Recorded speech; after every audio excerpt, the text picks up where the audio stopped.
Hi, I'm Maciek. Before I start the core of my talk, let me check one thing, because I'm not sure if I've chosen the right topic. The organizers somehow accepted it, but maybe they were tricked. So when generally on the internet, when the people write popular blog posts about the distributed systems, there are three main topics. The first one is, of course, distributed databases. Another one is deployment in the cloud, Kubernetes, how how Heroku works, and so on and so on. And the last one is microservices, of course. We all love them. So let me ask a very important question. How many of you have ever built a database engine? Not use, but build. Oh yeah, one brave guy. Another question, how many of you build tools for cloud deployment, large scale cloud deployment? One person, two, okay. Okay, so easier question, how many of you have ever deployed at least 2 microservices in one application?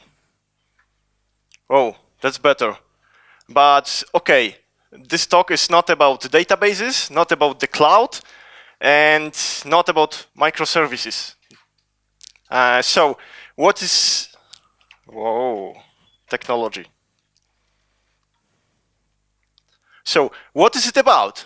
Why would I what would I tell you about distributed system, and what would I claim that all of us create distributed systems if we don't fall in any popular bucket? So before I answer that question, let me tell some stuff about me. I'm a Ruby developer at Textmaster. We do professional translation services on the web. And besides that I'm a Ruby developer, I'm widely interested in agile methodologies, in creating software that's meaningful for the end users. And I also like reading about distributed systems, and that talk is the results of like years of reading and thinking about that. And I haven't thought that actually it would be applicable to my daily work. And as I think that I should share what I learn, I'm involved in Rzeszów Ruby user group. If you pass by Rzeszów, just ping us. Maybe there is a meeting, and come to the meeting. It would be nice. And I'm also involved in some courses and lectures in Rzeszów University Technology, but it's part-time. It's like a hobby rather than occupation. So that's all about me. About the talk, I'll show you why should you care about the talk, why it's better to be here than to sleep after the after party. I'll show you what features of distributed systems are important to me, and I'll show a case study, how I stumbled upon it, why was it important, and what I learned about distributed systems as mainly web developer. So, what is a distributed system? Professor Tannenbaum mentioned yesterday, a wise guy defined that it's a system that works on multiple computers, but for the users, it appears as it was in a single computer. That's a really good definition. There is also another one. Leslie Lamport is a distributed system expert, and and whereas Mr. Tannenbaum says about how it works, Mr. Lamport says how it doesn't work. We had a perfect opportunity to check the second definition during last AWS downtime. Many people not related to IT learned that there is a stuff called S3 and that it may fail. And if it fails, many regular application may fail. Like we just learned who uses S3, like Trello or Docker Hub, and many other stuff. I didn't know it. We just had perfect opportunity to check it. So that's the distributed system. But as we checked, probably no one thinks we build it. So actually, who builds web apps? No one? Okay. Like some of you build web apps. That's good. And web apps are simple, right? You can build build web app in 15 minutes in Rails, because you just generate scaffold and simple send request, get response, and render HTML in the browser. We thought it like 10 years ago, but now we are a bit wiser, because we know that after that first block application, we add some stuff to the front end. There is logic, there is Redux, some data store, and it's all scattered between backend and front end. And it's a little bit more complicated. And the errors that appears in the web applications are a bit unusual and more complex than we ever thought. So, what does those two things have in common? Let me show you again the definition of a distributed system. A set of computers that appears to work as one. And think about modern web and mobile application. Think about Facebook. Do you care if you use Facebook on web or on mobile? Or do you care if you use Trello on web or on mobile? It's a single system for you. It doesn't matter if you use it on what kind of client do you use. So I realized that we can describe modern web and mobile applications as a distributed systems, because for the end user it's not important which client do they use. What is important is the general experience, is that they can just make it useful wherever they need. You may ask, so what's the point? Maybe it's just an academic talk. I just given you an evidence that web apps are distributed systems. To show it why it's important and why was it important for me, I'll focus on 3 guarantees that may be true in the distributed systems: consistency, availability, and partition tolerance. So let's start. Consistency. It's a feature that says that all the data in all the nodes behaves as there was only a single copy. So let's consider a very simple nodes application. Let's call it Ruby nodes to make it a good name. And if we write a node or Android client, then we will read the same node if we on the computer. So if we read 5 on Android, we will always, if we write 5 on Android, we will always read 5 on any other node. One disclaimer: it's not as broad as consistency in ACID, because it's nothing about constraint, about data validity. It's only about serializability and about single copy. Another feature is availability. That means that every node that works responds meaningfully. And what's important, 500 or 501 is not meaningful. It should respond with data. How it could work in web and mobile? If I have a client, for example, a phone, and the app works on that phone, it should serve all the features that it has. And the last feature, the last guarantee, is partition tolerance. That means that if because of the system works in a distributed environment, the network may lose some packets. And the extreme case of this guarantee is when a client goes into an offline mode, because the network drops all the packets then. It's also the case when a client doesn't know if there is a timeout, or if there is a timeout, client doesn't know if the node on the other side is down or the network is down. So it might be like that. And there is one important thing to remember here. Whereas consistency and availability are just the features of our programs, of our applications, partition is a truth of life. It's a feature of the networks we use. So we have more to say about consistency and availability than about partitions itself. Let's take all three of these guarantees. You can agree with me that all those three are useful, and it would be nice if we had all three of them, but it might be hard. Mr. Brewer in 2000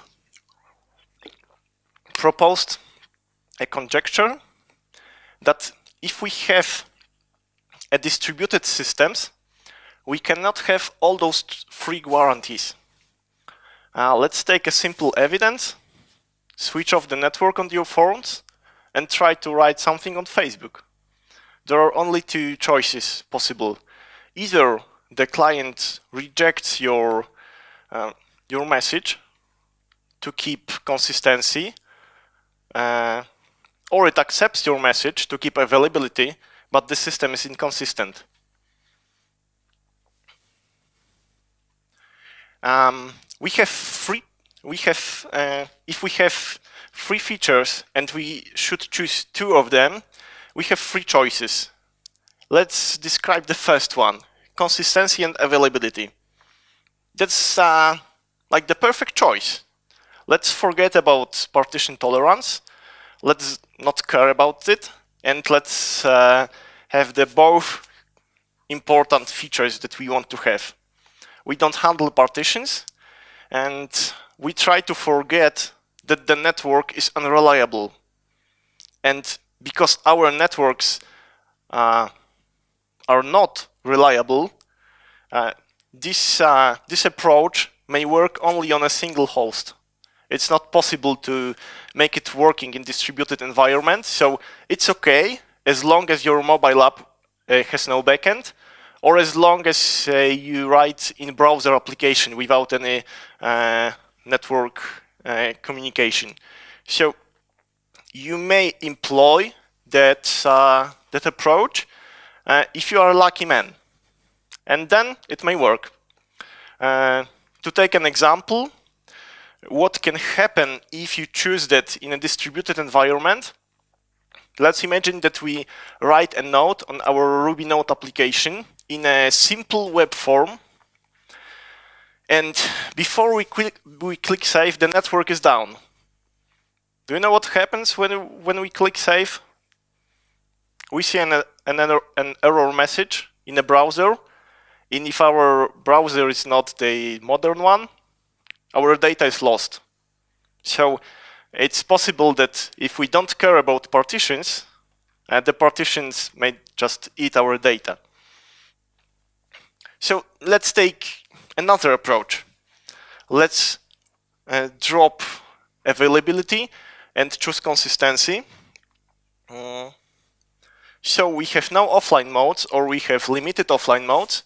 Application works fully only if the network is accessible. And in case of offline modes, after reconnection, it should fetch all the data that was created. It's very convenient for us because the data is in order, there is no mess, and it's very good for programmers because no miss. And it's not the best approach because our users cannot use the application when there is no network. So if we choose availability and partitioning, the app is usable all the time. So the users, you can write Ruby nodes even though you are in the mountains and something important drops to your mind. Even without network coverage, you can use all the features of the application.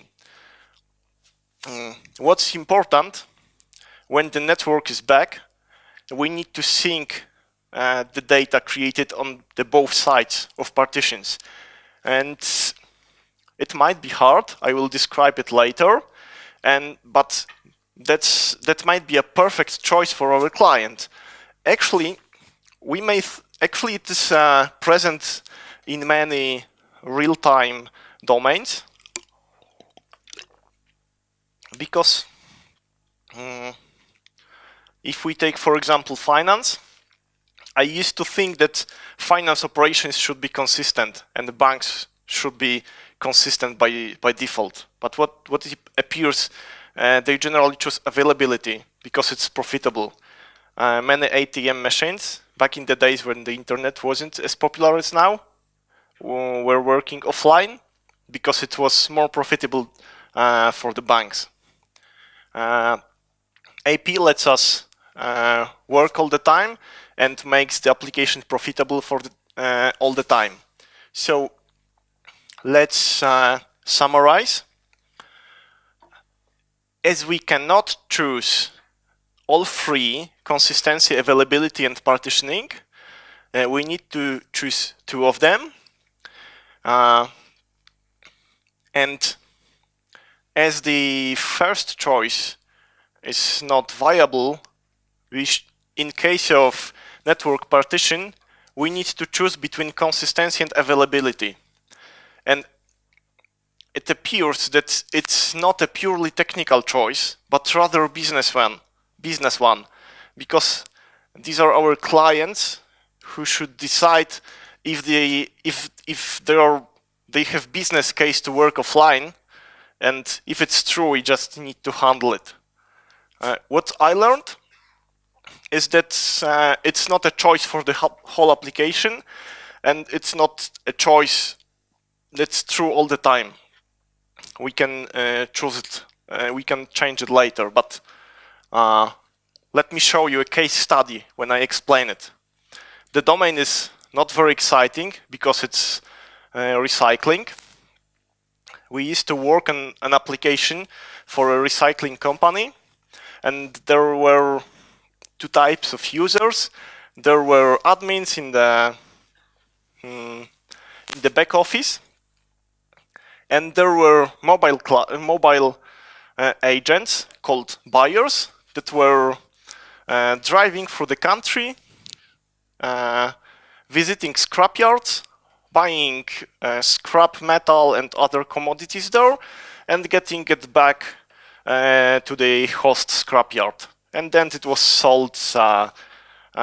Precious metals are recycled, and they were sold on stock market. So it's quite profitable business. And most of the operations happened on scrapyards without access to the internet. So a buyer arrives at the scrapyard with his Android tablet and our application on it, and he needs to collect commodities, load it on a truck, then pay for them, record all those operations, and it should work offline. When we saw it, it was like, whoa, something like a challenge. At start, we needed to do some simple trade-offs to loosen validation, to loosen consistency, and then we started to hit some serious limitations, and it was something new because we were accustomed to applications that are rather consistent than available. And that's the rest of my talk. I will show you some cases of synchronization that we developed. And there is one very important to me disclaimer.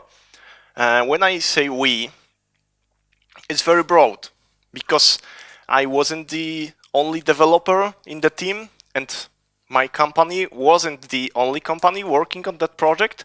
So I say we about every developer that worked on that project, because I want to share the knowledge I obtained more than just show off what wise solutions we developed. So 4 cases of synchronization.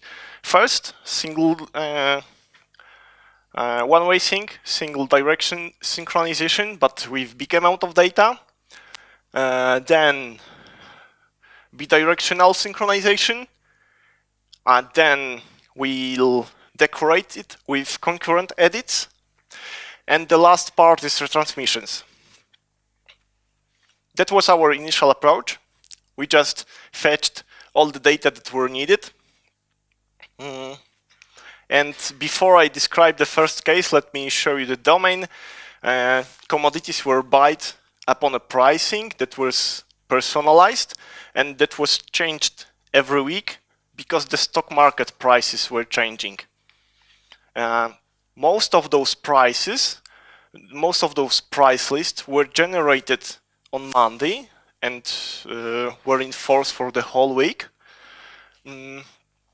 And when we started to develop that application, our client made us a promise. As we believed our client, we trusted it, and he promised us that there will be a small set of data with those prices. So we decided it's okay to fetch all them at once. And it worked. We were very proud because it worked on 1.0. It was used on production. But when the client gained confidence in our software, he decided to generate more data, more and more, and the application started to falling apart. We had timeouts on Heroku, so we started to cache more aggressively. When Heroku was okay and we were happy, the Android client started to hang and started to crash because of the memory limitations. And we realized that it's not enough. And the obvious choice is to use pagination if the data is too big. First approach to pagination is like a simple web application. We just decide where to start, and then in subsequent requests, we fetched one page after another. It works okay, or okayish, for the web application, but in case when we need to synchronize all the data and there are some gaps between requests, it may happen that if one entity was removed, the page are shifted and we can skip one entity and it's not synchronized. What would be the business case of that bug? A buyer arrives at a scrapyard, tries to buy something, but he has no pricing. So he needs to, I don't know, just guess the prices, and his day is ruined. So another approach, the mobile client can decide on the timestamp, on the borders of the page. So no data is missed, no entity is missed, but it doesn't solve our core problem over the congestion on Mondays, because if we choose 1 day page, it's okay for 6 days in the week, but it's not okay on Monday. So we have chosen to mix those approaches, and we paginated that client sent the timestamp when the data should begin and the page size. So it's none of the data was missed, and the client was not congested. The client could decide how many data he can process.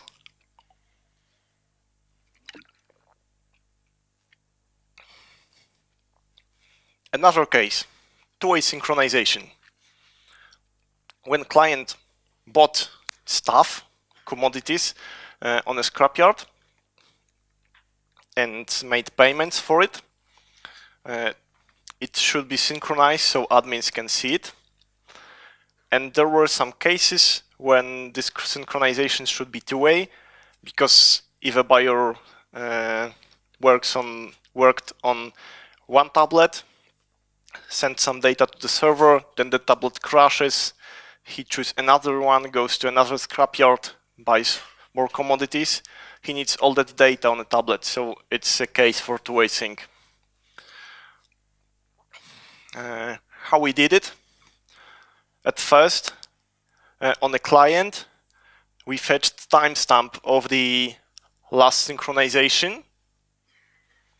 Then we were finding all the changes, what changed after the synchronization, and we sent those changes to the server, waiting for an answer, for a response.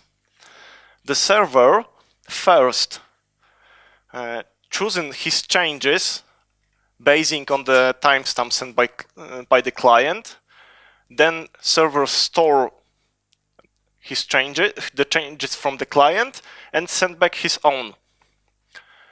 Client stores server changes and records a timestamp of that synchronization. Why is that? Why the server should first choose his own dataset and then save client dataset? Why can't we do it in two requests when clients first saves and then retrieves data? And the answer is simple. If we did it, the client would fetch its own data. So first, it will be more costly because we will send the same data back and forth. And second, the client would store the data on his database and could change it, could choose it as changed in another synchronization. So we are in a loop of synchronization.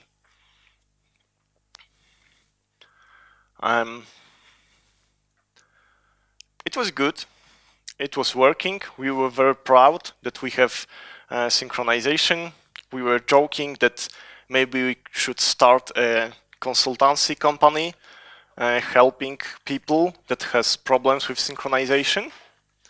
But then requirements changed.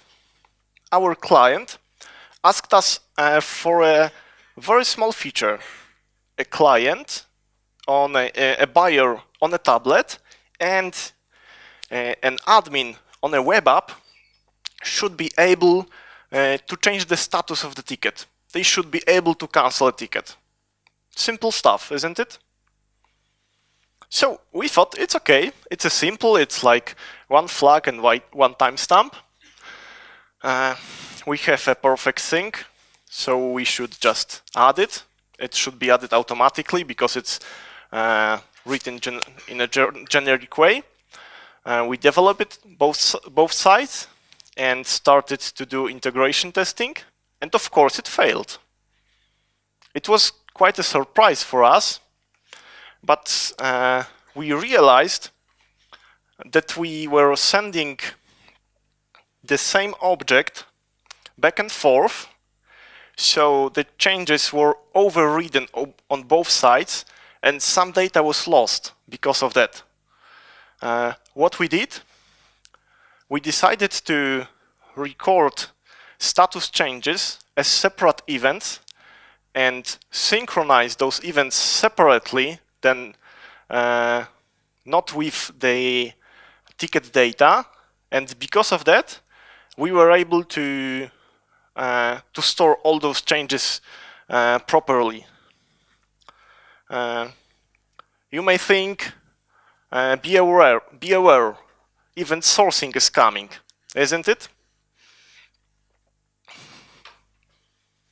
That was what we learned, and that's the last part. It's retransmission. Everything may fail, and in one specific type of failure, it may be good to handle retransmission properly, because consider the case when a client sends data to the server records it, and before the response hits the client, the network is lost. So if the client does retransmission, what happens? In a very simple case, when on the server side we have like regular scaffolded controller, the data will be recorded twice, and the client will be charged twice if we send payments. But if we instead identified every transaction, every payment on the client side, and we check if the transaction is synchronized, everything is in order, and the client can synchronize as many times as he can. We used UUID for that synchronization because, of course, we couldn't use auto-increment on the client side. And as a result, we get idempotence of our synchronization methods. And after a couple of months working on those synchronization stuff, I learned to ask myself that simple question: if my synchronization method is idempotent before I release it. So, to sum up what I learned: 4 patterns. If I synchronize big set of data and why I need to paginate it, I should let the client to decide on the size of the data and on the boundaries of it. Another thing, I think it's a good idea to separate what we send and what we receive in a twicing, and it's important to remember not to send the same thing twice.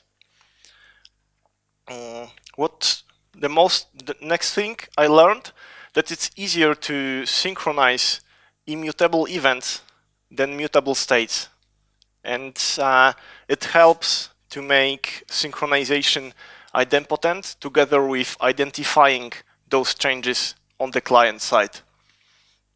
So to sum up, I started trying to convince you that we all build distributed systems, and I hope I showed you that some principles of distributed system design are important also for us, because also our networks are unreliable. And what's good to remember is that with our unreliable networks, we need to choose between availability and consistency. And the good stuff is that that choice is not forever. We started with most of our client applications as consistent, and then we migrated towards availability with every client feature request. And as I said, it's good to synchronize what is immutable, because if we start to synchronize mutable entities, it's very probable that we overwrite something important. And in all cases on synchronization, it's better if the methods are idempotent. And there is one more thing that's not on the slides. I guess that most of you had known all the stuff I explained you before the talk. I think that some of you knew about CAP theorem, some of you learned how to synchronize data, some of you probably the hard way, overriding something important in production. And it's not a new knowledge. It's something that you probably knew. So why is the talk? Why should we? What's the point? I realized that that ideas and principles shown in theoretical computer science papers are not only the foundation of our work, not only the basics, not something that we should learn on studies and then just forget. It can be directly applicable to the way we develop and design applications. And of course, spending a month in a lab may save you a week in a library, but sometimes it's more productive to read some white papers, to view some scientific talks, and to even read textbooks and think how it applies to the applications I work with, because many technical problems we try to solve are already solved in different part of computer science. It's worth to steal them and apply in our daily work. Thank you.